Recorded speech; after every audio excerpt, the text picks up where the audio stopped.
మాకొచ్చిన ఆర్డర్‌లో గోంగూర ఎండుమిర్చి పచ్చడి కావాలి అని అడిగారు. ఇప్పుడు ఎలాగో చూసేద్దాం. ఒక బాండీ తీసేసుకొని దాంట్లో ధనియాలు, ఆవాలు మంచి ఫ్లేవర్ వచ్చేంత వరకు, స్మెల్ వచ్చేంత వరకు వేయించుకోవాలండి. ఇంకొక బాండీ తీసుకొని ఆయిల్ పోసుకొని హీట్ అయ్యేంత వరకు చూసాక ఎండుమిర్చి తుంపి పక్కన పెట్టుకోవాలండి. ఇప్పుడు ఎండుమిర్చి వేసేసుకుందాం. ఎండుమిర్చి మొత్తం కలబెట్టుకోవాలి. ఎండుమిర్చి మొత్తం మంచి కలర్ వచ్చేంత వరకు, అలాగే స్మెల్ వచ్చేంత వరకు వేయించుతూ ఉండాలి. ఇలా ఉండాలండి. ఇంకొంచెం వేయించుదాం. మనకి స్మెల్ వస్తుంది, అప్పుడు దింపేసుకుంటే అయిపోద్ది. మరీ ఎక్కువ వేగితే పచ్చడి బాగోదు, స్మెల్ వస్తుందండి.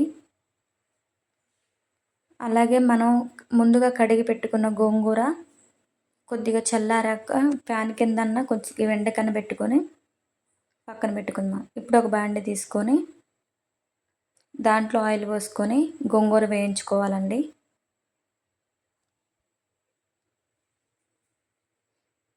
గోంగూర మొత్తం ఇలా పెనంలో వేసేసుకొని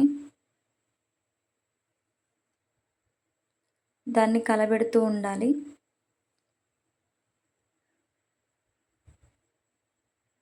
శుభ్రంగా నీట్గా కడుక్కొని ఎండకు పెట్టుకోవాలండి. కొంచెం వాటర్ ఉన్న పచ్చడి ఖరాబ్ అయిపోద్ది. ఇలా నీట్గా వేసేసుకొని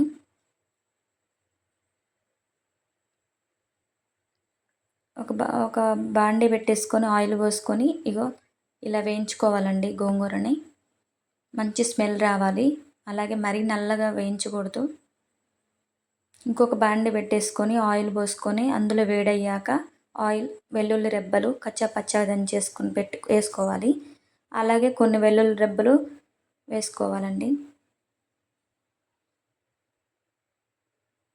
వెల్లుల్లి రెబ్బలు ఎంత వేసుకుంటే అంత స్మెల్ వస్తుంది, బాగుంటుంది చట్నీ.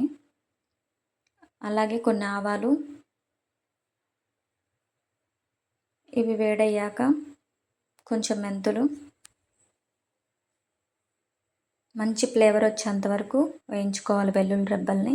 అలాగే గుప్పెడంత కరివేపాకు, అలాగే మనం ఇందాక ఎండుమిర్చి వేయించుకున్నాం కదా, అది మిక్సీ పట్టేసి గోంగూర వేసి దాంట్లో గోంగూరతో పాటు ఎండుమిర్చి పౌడర్ కూడా అందులో వేసేసుకొని మిక్స్ చేసుకోవాలి.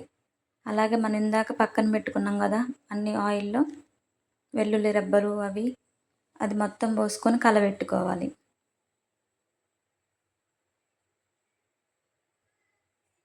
ఇదంతా అందులో పోసుకొని శుభ్రంగా మనకి కారం సరిపోయిందా లేదా చూసుకొని మళ్ళీ ఇంకా కావాలంటే కొంచెం పక్కకు పెట్టుకున్న కారం పొడిని మళ్ళీ వేసుకోవచ్చండి. మరి ఘాటు ఎక్కువైతే ఇబ్బంది కదా, చూసి వేసుకోవచ్చు. మీకు ఏమన్నా కావాలి అంటే కింద నెంబర్ కాంటాక్ట్ అవ్వండి.